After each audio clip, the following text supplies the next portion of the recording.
ಇದ್ದಕ್ಕಿದ್ದ ಹಾಗೆ ನಮ್ಮ ಗಿರಿಮೃಗ ಪಟ್ಟಣದಲ್ಲಿ ಇಲ್ಲಿಯವರೆಗೆ ಕೇಳಿರದ ಕಂಡಿರದ ಭಯಂಕರವಾದಂತಹ ಶಬ್ದ ಸಾಕ್ಷಿಗಾಯಿತು. ಏನಿದರ ರಹಸ್ಯ? ಮುಂದಿದರಿಂದ ಏನು ಅನಾಹುತ ಆಗಬಹುದು? ಇದಕ್ಕೇನಾದರೂ ಉಪಾಯ ಇದ್ರೆ ಶ್ರೀಮುಖದಿಂದಲೇ ಅಪ್ಪಣೆಯಾಗಬೇಕು. ಮಾಡು ಅದ್ಭುತ ಶಾಂತಿಯನು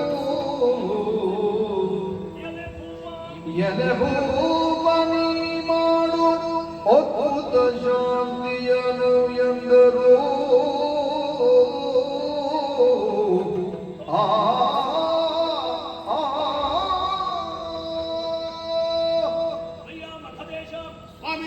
ಅಕಾಲದಲ್ಲಿ ನನ್ನನ್ನ ಕರೆದಾಗ ಸಕಾಲದಲ್ಲಿ ಕ್ಷಣ ಮಾತ್ರದಲ್ಲಿ ನಾನೇ ನಿನ್ನೆದುರಿಗೆ ಬಂದು ನಿಂತಿದ್ದೇನೆ ಅಂತಾದ್ರೆ ಇದೊಂದು ಅದ್ಭುತ. ನೀವು ಬಂದದ್ದು ಅದ್ಭುತ, ಇಲ್ಲಿ ಇವತ್ತಾದದ್ದು ಅದ್ಭುತ. ಕಾಲವಲ್ಲದ ಈ ಕಾಲದಲ್ಲಿ ಆಗುತ್ತಿರುವಂತಹ ಉಲ್ಕಾಪಾತಗಳು, ಕಾಣುತ್ತಿರುವ ಧೂಮಕೇತುಗಳು, ನರಿ ನಾಯಿಗಳ ಬೊಬ್ಬಾಟವು, ಕಿರುಚಾಟವು ಇಂಥದ್ದೊಂದು ಉಂಟಾಗ್ತದೆ ಅಂತಾದ್ರೆ ಇದೊಂದು ಅದ್ಭುತ. ಇದು ಅದ್ಭುತ. ಯಾವ ಮಾಘದನ ಹೆಸರನ್ನ ಕೇಳಿದ್ರೆ ಲೋಕವೇ ನಡುಗುತ್ತಿತ್ತೋ ಅಂತ ಮಾಘದನೇ ಇವತ್ತು ನಡುಗುತ್ತಾ ಇದ್ದಾನೆ ಅಂತಾದ್ರೆ ಇದು ಮತ್ತೂ ಅದ್ಭುತ. ಈ ಎಲ್ಲ ಅದ್ಭುತಗಳನ್ನ ಗುಣಿಸಿ ಭಾಗಿಸಿದಾಗ ಪರಿಣಾಮ ಏನಾಗಬಹುದು ಎಂದು ನನಗೊತ್ತಾಗ್ತದೆ ಅಂತಾದ್ರೆ ಅದು ಮತ್ತೂ ಅದ್ಭುತ. ಹಾಗಾದ್ರೆ ನಿಮ್ಗೆ ಗೊತ್ತಾದ್ರೆ ಅದ್ಭುತ ಅಂತಾದ್ರೆ ಗೊತ್ತಾಗುವುದೇ ಇಲ್ಲ ಅಂತ. ಈ ಅದ್ಭುತ ಎನ್ನುವುದಕ್ಕೆ ಪೂರ್ಣ ವಿರಾಮ ಇಲ್ಲ, ಆಶ್ಚರ್ಯ ಚಿಹ್ನೆ ಇದೆ ಎನ್ನುವುದು ಮತ್ತೂ ಅದ್ಭುತ.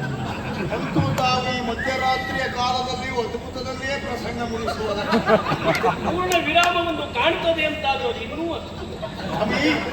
ಅದ್ಭುತ ಹಾಳಾಗಿ ಹೋದ್ರೆ ಈ ಅದ್ಭುತಕ್ಕೇನು ಪರಿಹಾರ? ಅದನ್ನು ಹೇಳಿ. ಹಾಳಾಗುವುದು ಒಳ್ಳೇದಾಗ್ತಾ ಉಂಟು ಅಂತಾದ್ರೆ ಅದು ಮತ್ತೂ ಅದ್ಭುತ.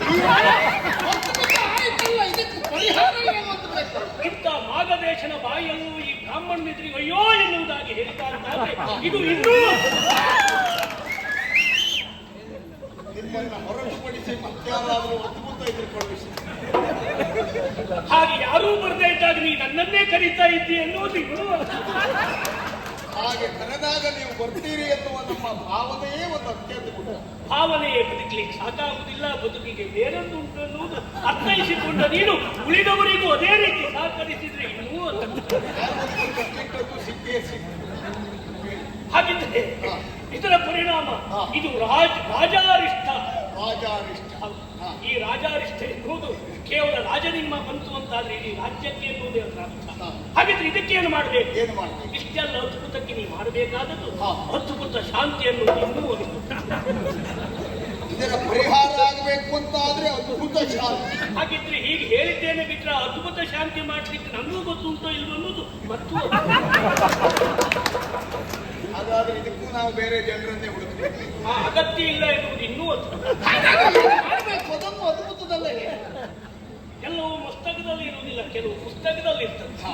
ಆ ಪುಸ್ತಕ ನಮ್ಮನೇಲಿ ಉಂಟು ಅಂತ ಇನ್ನೂ ಯಾಕೆಂದ್ರೆ ನನ್ನಲ್ಲಿಯೂ ಆಗಾಗ ಪುಸ್ತಕವನ್ನು ಓದಿಯುವಂತ ಬೇರೆ ಪುರೋಹಿತರು ಅದನ್ನು ಮರಳಿಸಿ ನನಗೆ ಕೊಟ್ಟಿದ್ದಾರೆ ಅಂತಾದ್ರೆ ಇನ್ನೂ ಈ ಎಲ್ಲ ಅದ್ಭುತಕ್ಕೂ ನೀನು ನಿಶ್ಚಿಂತೆಯಿಂದ ಇವತ್ತು ರಾತ್ರಿ ನಿದ್ದೆ ಮಾಡಿದೆ ಅಂತಾದ್ರೆ ಪರಿಹಾರ ಆಗದೆ ನಿದ್ರೆ ಬರುವುದಕ್ಕೆ ನಾಳೆ ಸೂರ್ಯೋದಯಕ್ಕೆ ತಂದೂಳ ಪ್ರಸ್ತುತದಲ್ಲಿ ನೀನು ಶಿಥಿಲಭೂತನಾಗಿದ್ದೆ ಅಂತಾದ್ರೆ ಹೇಳಿದಂತ ಅದ್ಭುತ ಶಾಂತಿಯನ್ನು ನಾನು ಮಾಡಿಸ್ತೇನೆ. ಇದಕ್ಕೆ ದೇಶದ ಎಲ್ಲಾ ಬ್ರಾಹ್ಮಣರಿಗೂ ಮುಕ್ತವಾದ ಅವಕಾಶ ಇದೆ. ಯಾವ ದ್ವಾರದಲ್ಲಿಯೂ ಹೇಗೋ ಬ್ರಾಹ್ಮಣರು ಇಲ್ಲಿ ಪ್ರವೇಶ ಮಾಡಲಿ.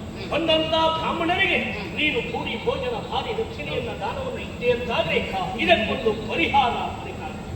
ಇಷ್ಟು ಮಾಡಿದ್ರೆ ಸಾಕು, ಪರಿಹಾರ ಖಂಡಿತ ಕಟ್ಟಿಟ್ಟದ್ದು. ನಾಳೆ ದಿವಸ ಶುಚಿರ್ಭೂತನಾಗಿ ತಂದೂಲ ಪ್ರಸ್ತಕ್ಕೆ ಬರ್ತೇನೆ. ನಿಮ್ಮ ಹೊಣೆಗಾರಿಕೆಯಲ್ಲಿ ಎಲ್ಲವೂ ನಡೆಸಿಕೊಡಬೇಕು. ನೀನು ಬರುವ ಮುಂಚೆ ನಾನು ಬಂದಿದ್ದೇನೆ ಅಂತಾದ್ರೆ ಅದು ಇನ್ನೊಂದು